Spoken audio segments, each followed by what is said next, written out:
Hey, Joey. Yeah, I have a stuffy nose today. What's this? Oh, my tissue holder. Thanks, Joey. Should we show everyone how to make these today? Okay, good idea. Today I'm going to show you how to make a pocket tissue holder like this. This one's a little on the slobbery side. This is a really great project to use up any scraps of fabric that you have. Please excuse my stuffy nose during this tutorial. I really am getting over a cold. You just put the tissues inside this little pouch and it keeps them nice and clean while they're in your purse. And it looks pretty cute too. They're really quick and easy to make. There are no raw edges inside of here, so it'll last a really long time. They make wonderful gifts, perfect stocking stuffers, and they're really good for any time of year because if you don't have a cold, most likely you'll have allergies. I found these tissues online. You can see they are about 4.5 inches by 2 inches. And they fit right inside this pouch perfectly. All you need are a few things to get started. Fabric, a lining and an outer, a ruler, rotary cutters, scissors, and an iron. And that's pretty much it. Go ahead and cut your fabric down to size. You'll need to cut a lining piece that's 8.5 by 6.5. And cut your outer piece to be 6.5 inches by 7 inches. Now place the fabric right sides together and line up 2 of the shorter edges. So straight down that edge with a 1/4 inch seam allowance. This is what it will look like. Then line up the opposite side, also right sides together. And sew another straight stitch, again using a 1/4 inch seam allowance.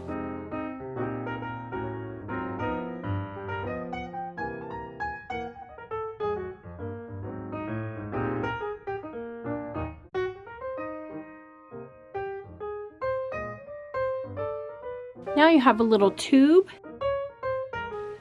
Iron the seams down flat and try to make sure that there is equal lining fabric on both sides. Now what we're going to do is go back over to the sewing machine and we are going to do another straight stitch along the top using 1/4 inch seam allowance and a straight stitch along the bottom, but we're going to leave a little gap so that we can turn this right side out.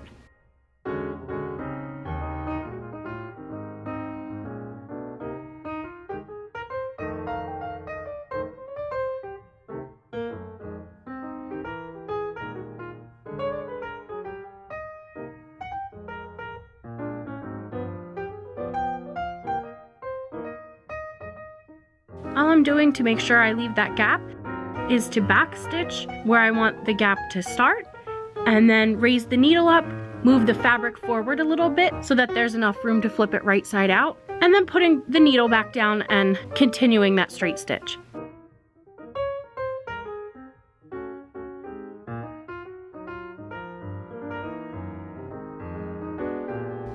Flip it right side out and poke out those corners.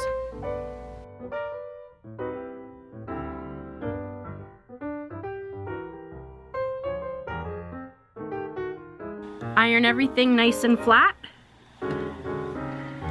You can see we have that little opening right there where we flipped it right side out. We are gonna find the center of our fabric,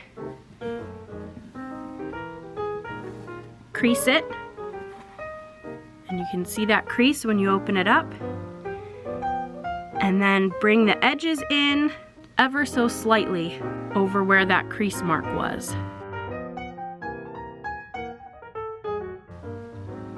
Overlap just a little bit, and then we're going to sew 1/8 of an inch along the top and the bottom.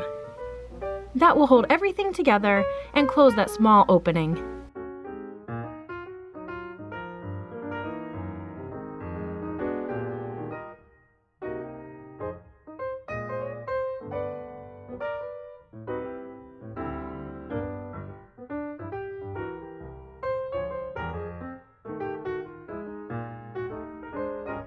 Don't forget to clip any loose threads. Okay, now you can flip it right side out.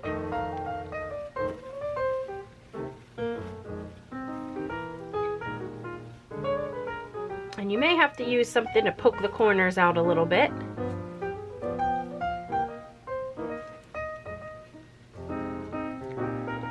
And there you have it.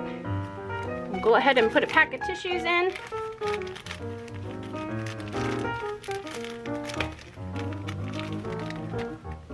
And you are ready to go. Or just stay in and snuggle up with your fur babies, because being sick is the worst.